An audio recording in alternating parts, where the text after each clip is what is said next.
kohale toob peo ja tiku elvapenn, toob tiku elvapenn, toob tiku elvapenn.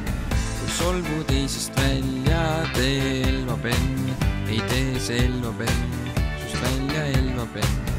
Võõras kortermajas, Elva lähedal, elab üksik poiss, keda päeval vähemalt keegi pole näinud, ei kohe see õue peal, ta passib vaid omas toas, seal ta askeldab, ehitab, seal tema oma pissid, valab endale teeta kõrri, sest kui taas laupäev kätte jõuab, vaja möllu teha, Elva rahvas nõuab, kohale toob peo ja tiku elvapenn, toob tiku elvapenn, toob tiku elvapenn. Solvud ei sust välja, tee elvapenn, ei tee see elvapenn, sust välja elvapenn.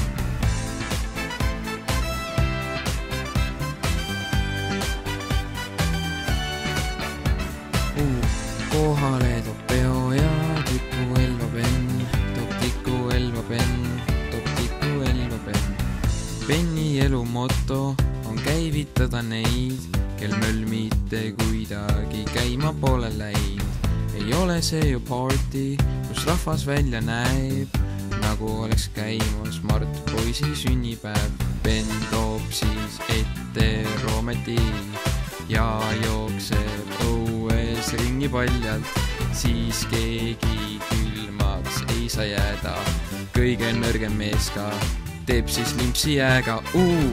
Kohale toob peo ja tiku elvapenn, toob tiku elvapenn, toob tiku elvapenn. Kui solvu teisest välja, tee elvapenn, ei tee see elvapenn, sust välja elvapenn.